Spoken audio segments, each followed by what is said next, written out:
स्वः तत्सवितुर्वरेण्यं भर्गो देवस्य धीमहि धियो यो नः प्रचोदयात्। आज का विषय है प्रतिभा का आयु से क्या संबंध। आइए इसे विस्तार से समझते हैं। शारीरिक परिपक्वता की आयु सीमा निर्धारित है। प्रायः 20 वर्ष की आयु तक हर व्यक्ति वयस्क हो जाता है। 25 से 30 वर्ष की आयु वालों को शारीरिक दृष्टि से परिपक्व माना जाता है। प्रौढ़ता की अवधि इसके बाद शुरू होती है तथा लगभग 40 तक चलती है। आयुष्य से जुड़े शारीरिक संबंधों का यह मोटा विभाजन है, पर मानसिक दृष्टि से कितनी आयु वालों को परिपक्व माना जाए, निर्धारण में कठिनाई यहाँ आती है। कितने ही व्यक्ति ऐसे होते हैं जो लंबी आयु के बाद भी बचकानी हरकतें करते रहते हैं। कितनों का बचपन जीवन पर्यंत समाप्त नहीं होता तथा ऐसे आचरण प्रस्तुत करते रहते हैं जिनमें उनकी नादानी ही झलकती है। कुछ ऐसे भी देखे जाते हैं जो अल्पायु में ही प्रौढ़ों के कान काटते हैं, अद्भुत सूझबूझ का परिचय देते तथा बड़े दायित्व निभाते पाए गए हैं। बुद्धिमत्ता, योग्यता एवं प्रतिभा का भी सुनिश्चित सीधा संबंध आयु से नहीं दिखाई पड़ता। मनःशास्त्रियों द्वारा निर्धारित पैमाने भी संबंधित विषय पर स्पष्ट तथा विस्तृत व्याख्या नहीं कर पाते। मानसिक परिपक्वता की जांच के लिए प्रचलित तरीका है बुद्धिलब्धि परीक्षण। परीक्षण पद्धति के अनुसार बालक की मानसिक आयु में उसकी वास्तविक उम्र से भाग दिया जाना तथा प्राप्त अंक को 100 से गुणा कर दिया जाता है। इस तरह यदि किसी बच्चे की मानसिक आयु 10 तथा वास्तविक आयु भी 10 हो तो बुद्धिलब्धि 100 होगी।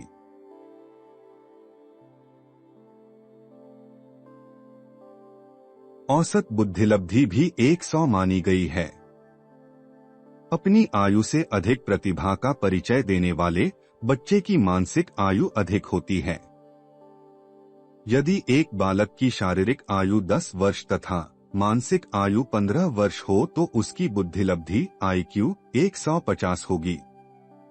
मनःशास्त्रियों ने जो सर्वेक्षण एवं परीक्षण किए हैं उनका निष्कर्ष है कि कुल जनसंख्या में 2% लोगों की बुद्धिलब्धि इस स्तर की होती है। अपवाद के रूप में थोड़े से व्यक्ति ऐसे पाए गए हैं जिनकी बुद्धिलब्धि 200 तक पाई जाती है। सामान्य वयस्क 100 से 150 बुद्धिलब्धि सीमा के भीतर आते हैं। 100 से कम को मानसिक दृष्टि से अविकसित तथा 150 से अधिक को सुपर माना जाता है। मनःशास्त्र द्वारा बौद्धिक क्षमता मापने का यह मोटा निर्धारण है। इसके आधार पर लोगों की प्रतिभा मालूम की जाती है, पर बौद्धिक क्षमता मापने का यह सिद्धांत अपूर्ण है। ऐसे अगणित प्रमाण भी मिले हैं जिनमें मानसिक प्रखरता की उपर्युक्त कसौटियों पर अनेक व्यक्ति खरे नहीं उतरे। गंभीरता से अध्ययन करने पर वे असाधारण प्रतिभा के धनी निकले। मूर्धन्य वैज्ञानिक एवं सापेक्षवाद के आविष्कारक आइंस्टीन विद्यार्थी जीवन में मंद बुद्धि वाले माने जाते थे। एक दिन उन्हें विद्यालय से निष्कासित भी कर दिया गया था। कारण था क्लास में हाजिर जवाबी का अभाव। विषयों प्रश्नों की गहराई में वे इस हद तक चले जाते थे कि तुरंत उत्तर नहीं सूझता था। अध्यापक तथा विद्यार्थीगण इसी कारण उनकी क्षमता का मूल्यांकन नहीं कर पाते थे, पर सभी जानते हैं कि आरंभ में मंदबुद्धि समझा जाने वाला यह बालक इतिहास प्रसिद्ध वैज्ञानिक बना, जिसकी बुद्धि का लोहा सभी मानते हैं। विलक्षण प्रतिभा के ऐसे अगणित प्रमाण मिले हैं जिनका कोई सीधा संबंध बुद्धिलब्धि इंटेलिजेंस कोशेंट से नहीं है। यह मान्यता भी पुरानी पड़ती जा रही है कि प्रतिभा प्रकृति प्रदत्त एक स्थायी जन्मजात अनुदान है।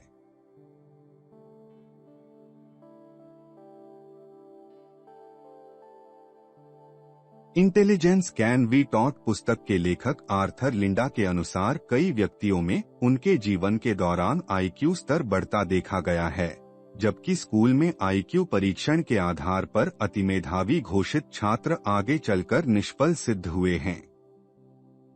प्रतिभा के मनोवैज्ञानिक परीक्षणों को चुनौती देने वाले ऐसे उदाहरण भी हैं जो बताते हैं कि यह पद्धति कितनी अपूर्ण और एकांगी है। घोषित मंदबुद्धि पर अद्भुत मेधा संपन्न व्यक्तियों के प्रमाण इस क्षेत्र में नए सिरे से सोचने तथा अनुसंधान करने की प्रेरणा देते हैं। न्यूयॉर्क में सन 1939 ईस्वी में भ्रूण के परिपक्व होने के 3 माह पूर्व ही जुड़वा बच्चों ने जन्म लिया। नाम पड़ा चार्ल्स और जॉर्ज। 3 वर्ष की आयु में उनका बौद्धिक परीक्षण किया गया। परीक्षणकर्ताओं ने उन्हें मंदमती का घोषित किया। इनकी IQ 60 से 70 के बीच थी, जो सामान्य से भी कम थी।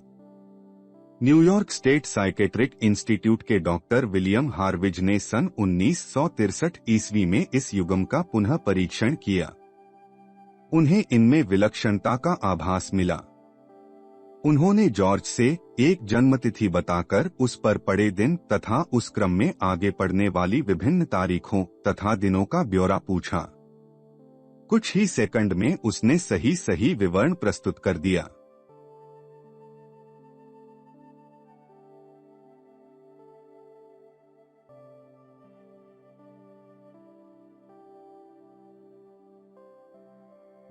सैकड़ों हजारों वर्ष पूर्व अमुक दिन को कौन सी तारीख तथा माह था पूछे जाने पर बिना अधिक समय लगाए चार्ल्स तथा जॉर्ज दोनों ही बता देते थे।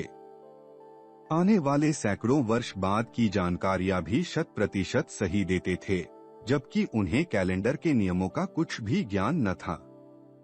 लंबे समय तक डॉक्टर हार्विज कारणों की खोजबीन करते रहे, पर विलक्षणता का रहस्योद्घाटन न हो सका।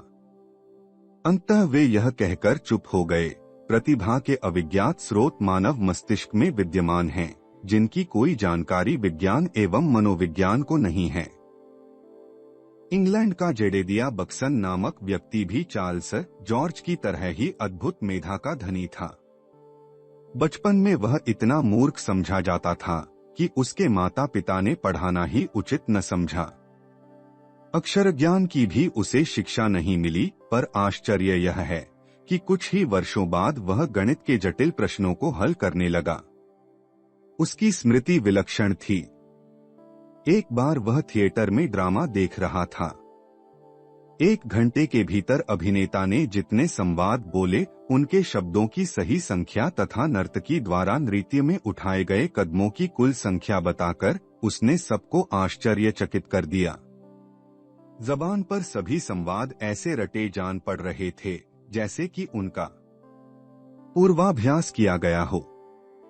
प्रामाणिकता की परीक्षा कितनी ही बार विशेषज्ञों द्वारा की गई, पर हर बार उन्हें बक्सन की प्रतिभा का लोहा मानना पड़ा। एक बार उसे 365, 365, 365, 365, 365 जैसी संख्या का एक साथ गुणा करने को दिया गया। 1 मिनट में ही उसने सही गुणा करके सबको हैरत में डाल दिया। उल्लेखनीय बात यह थी कि उसे गणित के आधुनिक नियमों का आरंभिक ज्ञान तक न था। अपने परीक्षण के दौरान डॉक्टर DC रीफ तथा एलेच स्नीडर ने एक ऐसे व्यक्ति का उदाहरण प्रस्तुत किया जो 4 अंकों के वर्गमूल तथा 6 अंकों के घनमूल को क्रमशः 4 सेकंड तथा 6 सेकंड में हल कर देता था।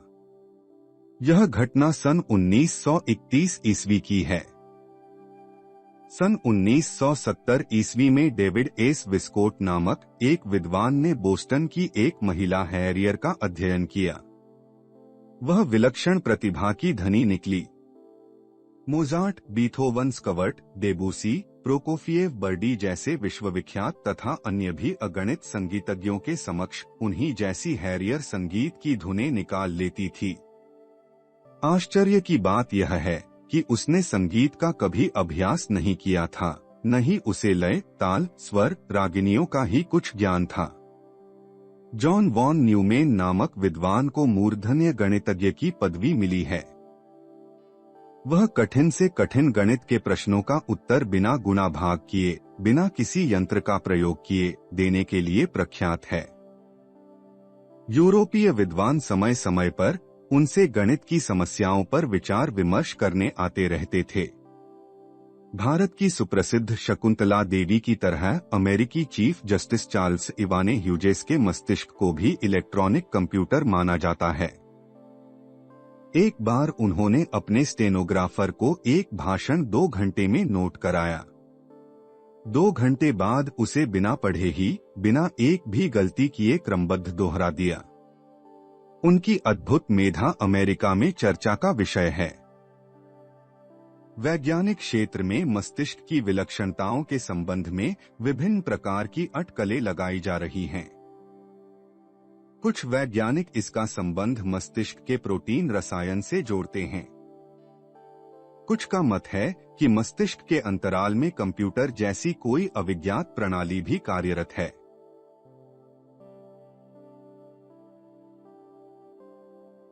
दूसरी ओर पेलो Alto school of professional psychology के डॉक्टर टीएल ब्रिंक ने प्रतिभा का संबंध मस्तिष्क के वाम भाग से जोड़ते हुए कहा है कि यह क्षेत्र असीम संभावनाओं का छिपा भंडार है, जिसका अध्ययन गंभीरता पूर्वक करना होगा। वैज्ञानिकों की अटकलों तथा मनोवैज्ञानिक क्षेत्र के प्रयोग परीक्षणों से निकले निष्कर्षों के आधार पर मानसिक प्रतिभा के कारणों की स्पष्ट व्याख्या कर सकना मुश्किल है। बुद्धि विश्लेषण एवं प्रखरता के निर्धारण के लिए बनाए गए बुद्धिलब्धि जैसे मापदंड अत्यंत बौने सिद्ध होते हैं। यथार्थ यह है कि इन परीक्षणों से बुद्धि चातुर्य का प्रत्यक्ष स्थूल पक्ष ही पकड़ में आता है। इंटेलिजेंस का वह पक्ष जो महान तथा महत्वपूर्ण आविष्कारों का जन्मदाता है, किसी भी तरह इन परीक्षणों की सीमा में आ नहीं पाता। सशक्त कल्पनाओं, प्रखर विचारों का इनसे परिचय नहीं प्राप्त किया जा सकता। हिमनदों में बर्फ के शिलाखंडों का 3/4 हिस्सा पानी के भीतर डूबा रहता है, 1/4 ऊपर दिखाई पड़ता है। प्रतिभा की भी ऐसी ही स्थिति होती है।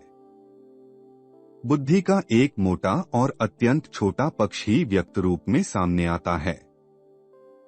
उसी को लेकर मनुष्य अपने दैनंदिन जीवन के क्रियाकलापों को गतिशील रखता है। अधिकांश भाग तो प्रसुप्त स्थिति में दबा पड़ा रहता है तथा उपयोग में नहीं आ पाता है। जन्मजात प्रतिभा की विलक्षणता का कुछ सुनिश्चित कारण मनःशास्त्री तथा न्यूरोलॉजिस्ट नहीं बता पाते। आनुवंशिकी से जोड़े जाने वाले तीर तुक्कों की भी अब सटीक संगति नहीं बैठती। आनुवंशिकी के नियमों को झुठलाने वाले विपरीत तथ्य एवं प्रमाण भी देखे जाते हैं। मूर्ख माता पिता से मेधावी तथा मेधावी से मूर्ख पैदा होने के उदाहरण भी समय समय पर मिलते रहते हैं। सबसे अधिक रहस्यमय तथा चौंकाने वाली वे घटनाएं होती हैं जिनमें बिना शिक्षण प्राप्त किए विशिष्ट स्तर की प्रतिभा किन्हीं किन्हीं व्यक्तियों में अकस्मात उभरती दिखाई पड़ती है। अध्यात्म विज्ञानी इनका संबंध जन्म जन्मांतरों के संस्कारों से जोड़ते हुए कहते हैं कि अनायास प्रतिभा के रूप में दिखाई पड़ने वाली विशेषता पूर्वजन्मों की उपार्जित होती है। शरीर का मरण होते हुए भी कृत्यों के संस्कार सूक्ष्म रूप से बने रहते तथा नए जन्म के साथ प्रकट होते हैं।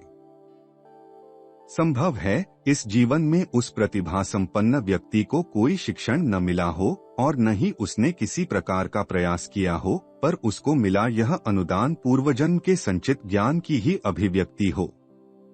इस पुस्तक के अन्य अध्याय सुनने के लिए डिस्क्रिप्शन बॉक्स में दिए गए लिंक पर क्लिक करें। For more videos visit our channel.